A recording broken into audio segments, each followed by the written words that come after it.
Hey, what's up, guys? It's a Sports Blitz here, and we're back with another NFL record prediction for 2022. Today, we're going to be predicting the Dallas Cowboys. But before we get into it, make sure to smash that like button and subscribe. So, first thing I want to say is the Cowboys have a very good roster. I really expect them to win a lot of games.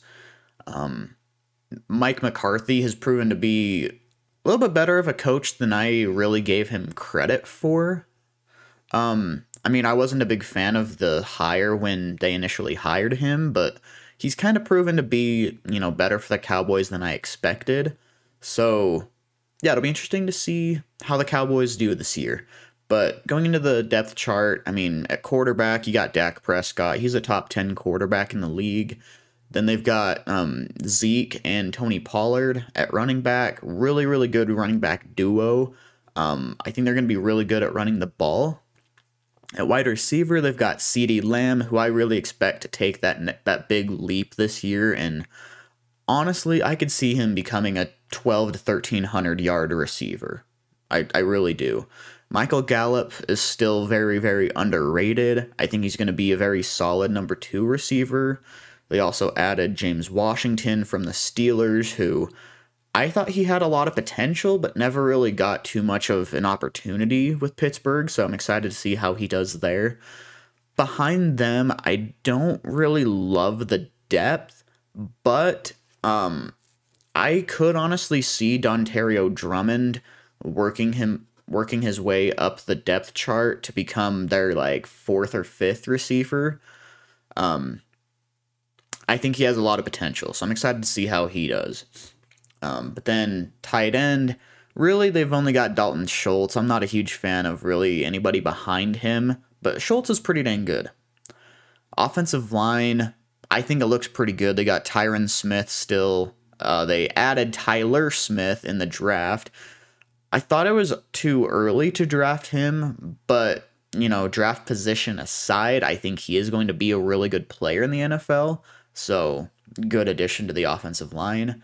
But they do have Tyler Biotish, who, I think he's going to take a big step forward this year. I really do.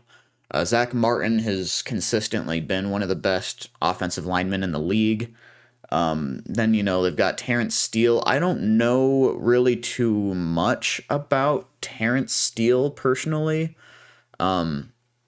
But really, even if he is the weak part of this offensive line, the rest of the offensive line is, so good that his questionable play isn't going to be super noticeable. So, there's that. Defensively, they've got DeMarcus Lawrence and Dante Fowler at the DN positions. Pretty solid, not incredible, though. I think they could definitely improve their pass rush. On the inside, they've got Carlos Watkins and Neville Gallimore. And rotating in, they've got Osa Odigizua and Tristan Hill. I like the rotational pieces there. There's no one there that, I think are really... I don't think there's really anybody there that's going to absolutely carry that defensive line, but they've got some good rotational pieces. So jumping over to the linebackers, so starting with Devonte Bond, I honestly don't know much about him at all. I don't know really how good he is. I do kind of have a feeling that they're going to get Jabril Cox and Damon Clark in that rotation there. I feel like they could play weak side or strong side linebacker. So I don't know how solid of a piece Devonte Bond really is. But then, middle linebacker, they've got Leighton Vander Esch. I think he's still a very solid middle linebacker. Then Micah Parsons was already one of the best linebackers in the league last year. He won Defensive Rookie of the Year. And honestly, I think he's going to be one of the top candidates for Defensive Player of the Year this year. Very, very impressed with him. So they've got an absolute stud there at linebacker. Going to the secondary, they've got Anthony Brown and Trayvon Diggs. Honestly, it kind of worries me. I'm not a huge fan of Anthony Brown. I see him getting lost in coverage quite a bit. I think they could definitely improve that. Trayvon Diggs, yeah, he gets a lot of interceptions. And I'm not going to say that he's a bad corner because of how many yards he gives up, because he is still a very good corner. But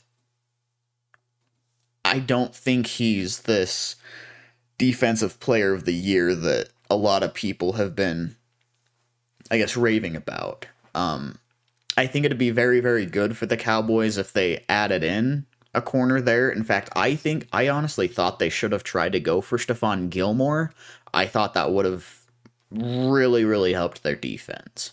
But we'll have to see how their secondary does there. They do have Jaron Kearse and Malik Hooker at safety. They've also got Israel Mukuamu as a backup safety. I really liked him coming out of South Carolina. So I do expect him to get some good playing time. Donovan Wilson is a pretty solid backup as well. They did also draft Marquise Bell, who I think will get a little bit of playing time. Not very much, but I do expect him to, take up Tyler Coyle's spot as the, number 3 free safety there. So overall, pretty dang good depth chart. They've got some solid depth in a lot of positions. There are some spots on the defense that definitely could use some improvement. Like I said, the corner position, they could use another, weak side linebacker. They could use they could honestly use a better defensive tackle, but again, the rotational pieces there kind of make up for that. So yeah, let's go ahead and jump on into the record prediction. All right, so starting off with week 1, they have the Buccaneers at home. Starting off week 1 with the Buccaneers for the second year in a row. This I don't believe it's a primetime game like it was last year, so that'll be interesting. I will say I don't think the Buccaneers team is quite as strong as it was last year. So, and even with how close it was last year, I mean, the Cowboys, I think, got better while the Bucs got a little bit worse. I'm going to go ahead and go Cowboys here. I think the Cowboys can beat the Bucs. Week 2, I think I'm going to go Bengals. This is a really tough one, especially where it is in Dallas. But I do expect the Bengals to be one of the best teams in the NFL. I could definitely see this one going either way. So Cowboys fans, don't get upset about that pick, because again, I could see it going either way. It's just I think the Bengals are going to be a very, very good team this year. I do think the Cowboys will sweep both the Giants and the Washington football team. So let me go through and mark those as well. Okay, there we go. Then the Rams. This is going to be a good matchup. I'm excited to see the CeeDee Lamb, Jalen Ramsey matchup. Excited to see who ends up winning that. I think I'm going to go Rams for this one. The Rams are just too good of a team, and honestly, I think they're going to make a very, very deep playoff run again, if not making the Super Bowl again. Yeah, Rams are just too good of a team. Week 6, I do have the Cowboys splitting with the Eagles. If you watched my Eagles prediction, I think they have an absolutely stacked roster. I think they, by far, had the best offseason out of anyone. I absolutely loved the Eagles offseason.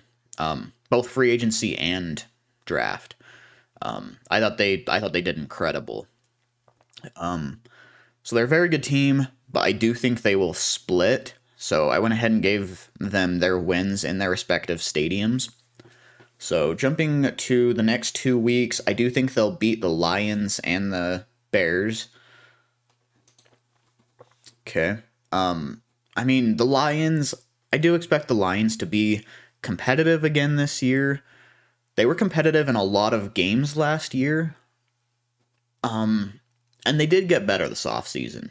They got quite a bit better this offseason. But I don't think they're quite ready to compete. Not quite yet. Or sorry, when I say not quite ready to compete, I mean like for actual playoff contention. So keep that in mind. They're going to be competitive in the games they play. I don't think they're going to be quite in the playoff contention yet. So, then coming off a bye, they do play the Green Bay Packers. This is a tough one. I could very, very well see this one going either way. But the Packers are a good team. I don't really expect Aaron Rodgers to take a step down at all. I think he's still going to be very, very good. But he also doesn't have Devonte Adams anymore. Though the addition of Christian Watson and Sammy Watkins, I thought those were pretty solid additions. So he's not going to have quite as good of receivers as he did last year, but I think he's going to have more decent receivers. And where the Cowboys don't really have insanely good corners, I think it's gonna play out in the Packers' favor. It's gonna be really close. If this was in Dallas, I would probably lean towards Dallas here. But since the Packers have that home field advantage, and I think Aaron Rodgers is still gonna be just as good as he was last year, I mean, I think I've got to lean Packers for this one. Week 11, we have the Cowboys at Vikings. I'm going to go ahead and go Cowboys here. Vikings did get a lot better, but I mean, they still don't jump out as one of those teams that, you know, are going to be like an 11, 12, 13 win team. Cowboys, I think, can be one of those teams. I mean, I don't absolutely love the Vikings offensive line. Adam Thielen is getting a little bit older. I'm not saying he's going to be a bad receiver this year, but he is getting a little bit older. Justin Jefferson, I do expect to have another absolutely crazy year. Dalvin Cook is going to have a good year. But I just feel like on paper, the Cowboys are the better team right now. Week 13, we have the Colts at Cowboys. And the Colts are going to be a good team this year. They really are. In fact, I know a lot of people are going to laugh at this, but I actually had the Colts sweeping the AFC West and beating the Eagles. I kind of have a feeling the Cowboys are going to be able to slow them down. I think it's going to be a defensive battle. I think they'll do a decent job at slowing down Jonathan Taylor, and it's going to be just enough to pull off the win. So, then I think they'll beat the Texans and Jaguars. Texans had a very good draft. I really liked their draft, actually. But much like the Lions, they're just not ready to compete for playoffs yet, especially in a very, very stacked AFC. Jaguars, I'm sorry, I don't think the Jaguars are a very good team. Just being completely honest. I already mentioned the Eagles game, and then I think they'll beat the Titans. So, overall, gives the Cowboys a 13-4 record, puts them at second in the AFC, or in the NFC East. Definitely secures them a playoff spot. Yeah, I'm excited to see how the Cowboys do. I think they're going to be a very good team. I think they're going to actually win a playoff game this year. And no, I'm not meaning that in a way to throw shade at the Cowboys. I feel like they're a better, well put together team this year, and I don't know. I feel like they're gonna win a playoff game or two. So, Cowboys fans, let me know what you thought of this prediction in the comments section below. Again, be sure to smash that like button and subscribe, and I'll see you next time. Later.